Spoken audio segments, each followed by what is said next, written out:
दिल्ली से जुड़ी एक बड़ी खबर के साथ संसद भवन के लिए रवाना हो गए हैं नीतीश कुमार। थोड़ी ही देर में राज्यसभा सदस्य की शपथ लेते हुए आपको नजर आएंगे। 10 बार बिहार के मुख्यमंत्री रहे हैं और 1985 में विधानसभा चुनाव इन्होंने जीता। 1987 में युवा लोक दल का अध्यक्ष इन्हें बनाया गया। 1989 में बिहार में जनता दल के महासचिव बने और इसी साल 9वीं लोकसभा के लिए भी चुने गए। 1991 में दोबारा लोकसभा के लिए चुने गए।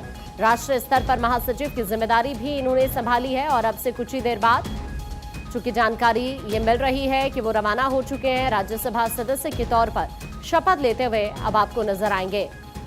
तो किस तरह का उनका अभी तक का राजनीतिक सफर रहा है उसके बारे में भी हम बात कर रहे हैं। 1994 में समता पार्टी की स्थापना इन्होंने की। 96 में फिर से लोकसभा पहुंचे।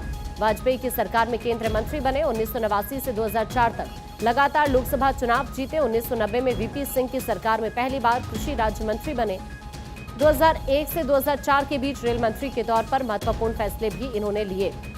तो 21 साल में किस तरह से सियासत ने करवट ली है वो हम आपको बता रहे हैं। अक्षय इस वक्त मेरे सहयोगी जुड़ गए हैं ज्यादा जानकारी के लिए। अक्षय, क्या हालचाल है अभी वहां पर?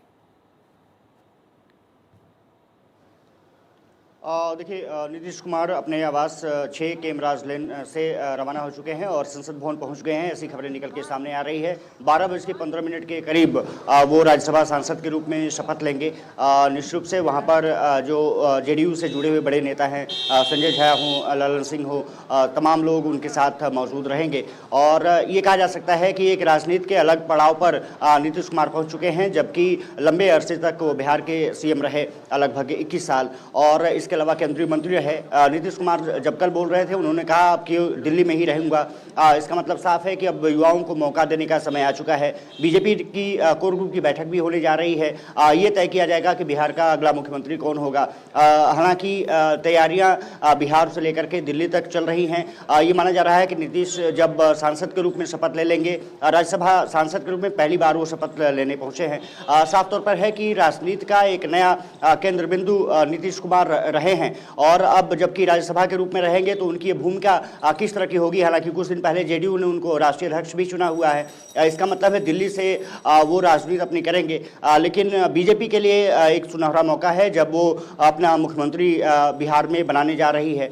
खबर निकल के कई आ रही है। सम्राट चौधरी का नाम आ रहा है सामने, वो फ्रंट रनर माने जा रहे हैं। इसके अलावा नित्यानंद राय सहित तमाम चेहरों की भी चर्चा जोरों पर है। देखना होगा बीजेपी क्या फैसला लेती है। लेकिन नीतीश कुमार के लिए निश्चित रूप से कह सकते हैं कि बिहार अब छूटता जा रहा है और दिल्ली उनके अब करीब आती जा रही है।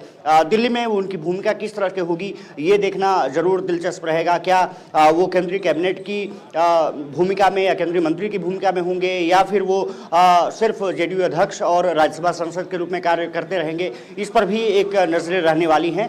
लेकिन कहा जा सकता है कि एक लंबा करियर रहा है समता पार्टी, जेडीयू और साथ ही साथ बीजेपी के साथ जो उनकी तालमेल रही है। हालांकि आरजेडी के साथ भी उन्होंने सरकार चलाई है, लेकिन अब एक नए पड़ाव पर हैं और क्योंकि उम्र भी बढ़ती जा रही है तो युवाओं को मौका देने की बात कर रहे हैं। निशांत कुमार जो उनके पुत्र हैं उनकी भूमिका क्या होगी, अब उस पर भी अटकलें हैं। क्योंकि कल पूछा गया तो नीतीश ने जवाब नहीं दिया, लेकिन विजय चौधरी जो मंत्री हैं बिहार सरकार में, उन्होंने साफ तौर पर कहा कि निशांत जेडीयू में। ठीक है, एक बार मुझे आपको यहाँ पर अक्षर रोकना पड़ रहा है।